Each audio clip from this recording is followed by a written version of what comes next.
Dear Thầy, dear Sangha, thank you all for your presence tonight and welcome to our new friends this evening. This is part 2 of my two-part presentation. The subject this evening is about deep looking.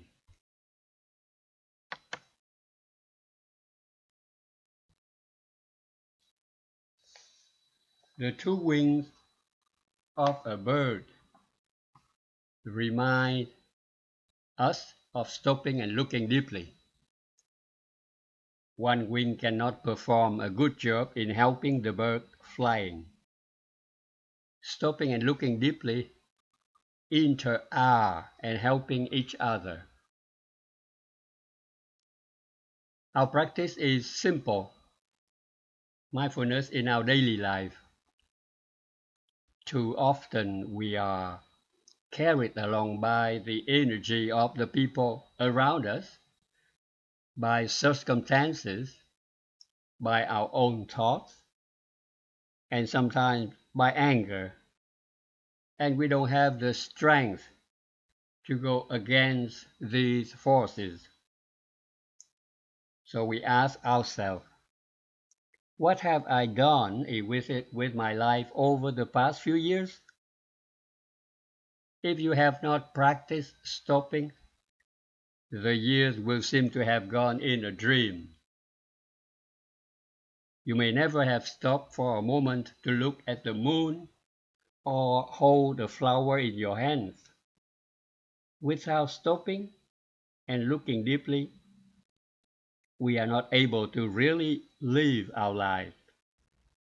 The energy that enables us to stop is mindfulness. We can use the things that are already present in our lives. For example, the ringing of the telephone, the time spent when we stop at a red light when we drive, to help us remember to stop, breathe, smile, and come back to the present moment. The sound of the telephone is like the sound of the bell, is the voice of the Buddha, calling us back to our true self, asking, where are you going? Why don't you come back home? We are like the children who have run away from home. Hearing the sound of the telephone, we can come back to the here and now. The present moment is filled with joy, peace, freedom, and awakening. We only have to stop and touch it. We can practice looking deeply in all the activities of our daily life. Even while walking, we can practice stopping. We walk in a way that does not make arriving the only goal. We walk to enjoy each step. If we practice stopping while sweeping the floor, washing the dishes, or taking a shower, we are living deeply. If we do not practice this way, the days and months will flow by and we will be wasting our time.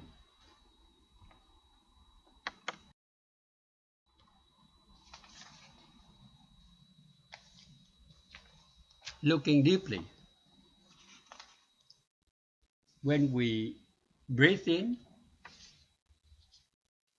and you and me may like to focus our attention on the rise and fall of the abdomen. Our breathing will then become deeper and we may enjoy breathing. When we feel that, we may like to smile to ourselves. This means we like it. When we are breathing in and out and enjoying it, we are concentrated. The object of our concentration is the breathing in this case. Our practice may be described as the practice of mindfulness. I am mindful. But mindful of what? I can only pick up one thing at a time to be mindful of.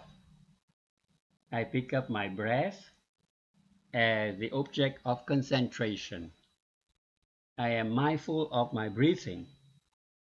It is a very wonderful practice, not only for beginners of meditation, but for those who have been practicing for 40, 50 years or more. So wonderful, so nourishing.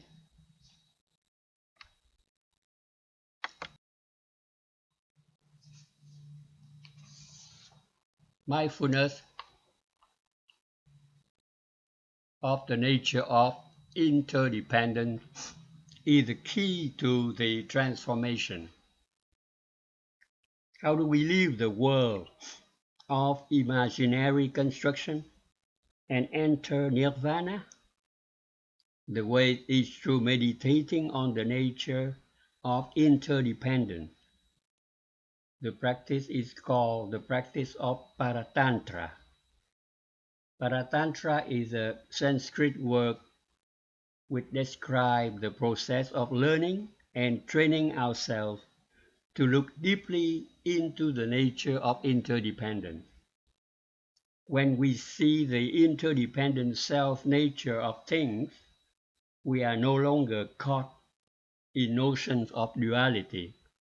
We see that samsara and suchness are not two but one. With deluded mind, we only see samsara.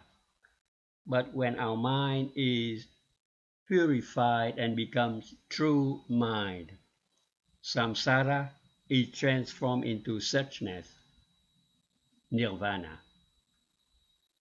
So whether the ground beneath our feet is heaven or hell depends entirely on our way of seeing and walking. Samsara and suchness have the same ground, the ground of our consciousness, our mind. If we practice looking deeply into the nature of interdependence, the nature of interbeing of all things, that is Paratantra. Through this insight, we are able to transform the illusion into insight, into illumination. So we can see that the word mindfulness in Vietnamese old character has two parts. The upper part is Kim, or the present moment. The lower part is Tâm, or heart, which is also our mind. If our mind remembers to dwell in the present moment, it is mindfulness.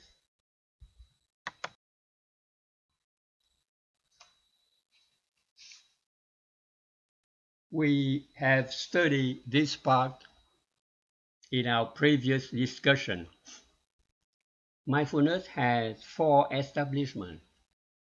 The body is an important component as it is a gate of communication with the surrounding, how we perceive, see, hear, taste, smell, touching, the events and things that surround us is via our body. These contacts could trigger different feelings. These contacts could also give rise to various activities of our mind. For instance, let's say we are angry.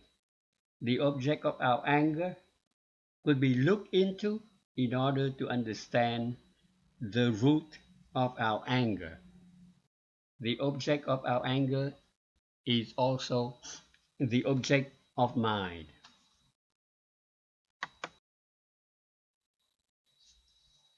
So Let we look at the different periods since the Buddha time 2,600 years ago. We know that through meditation, the Buddha came to understand his own mind deeply, and for more than 2,500 years, his followers have learned how to take care of their own minds and bodies in order to obtain transformation and peace. The development of Indian Buddhist philosophy and doctrine is generally divided into three periods: Source Buddhism, Many School Buddhism, and Mahayana Buddhism. During his lifetime, the Buddha was the living Dharma, but after he died, his disciples were left with the task of systematizing his teaching so that they could be further studied. The Abhidharma was the first such collection. It's like the encyclopedia. But this work continued through several countries as Buddhist philosophy was further developed and expanded upon in the 4th century after the Common Era, or before the Common Era in the 4th century. The great monk scholar Vasubandhu compiled a summary and commentary of the Buddha teaching, which is called the Treasury of Supradharma, in Sanskrit Abhidharma Kosha Bhashya. So let me show you the next slide. Vasubandhu practiced with a number of Buddhist schools around the Gandhara, which is now North Pakistan. Vasubandhu complete and composed the Abhidharma Kosabhashya. His teachers saw that he had a great understanding of the teaching of their tradition, but they didn't realize that the Abhidharma Kosabhashya also included teaching from the Sautrantika and other schools. Vasubandhu has a half-brother, Asanga, who was an accomplished Mahayana Buddhist monk. He composed an important treatise on the Abhidharma from a Mahayana perspective, the Mahayana Sangara Shastra.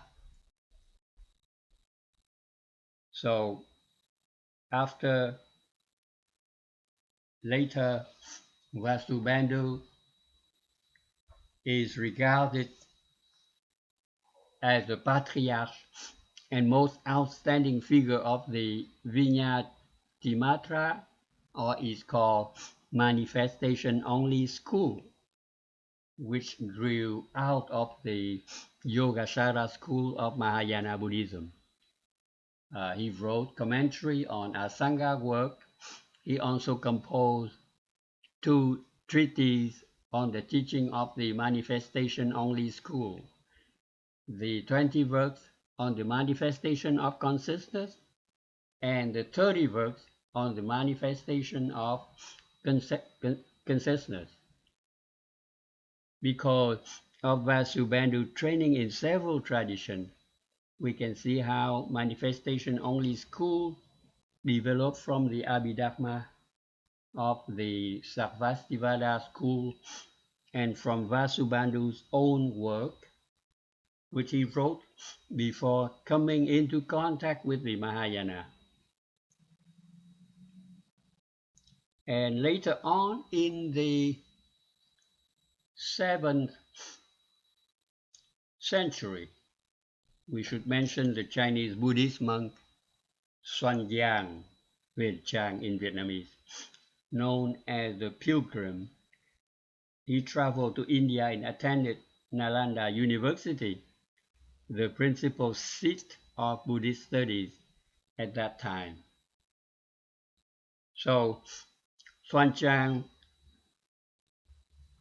through the guidance of the master Shilabhadra, studied the manifestation-only Buddhism, and he brought home several texts and sutras that he later translated into Chinese. And Xuanzang founded a school based on the teaching of the manifestation of consciousness, the Weishi, or Consciousness Only School.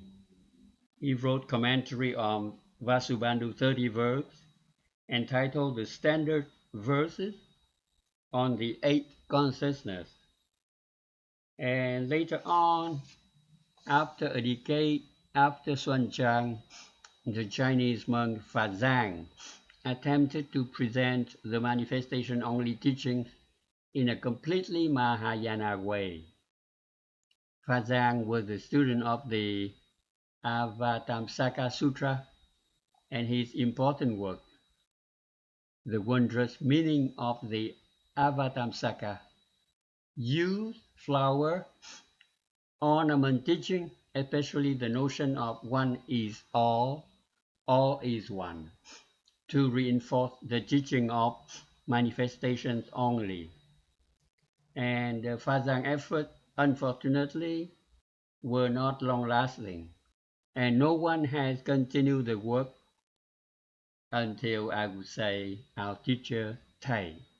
So let me go to the next slide.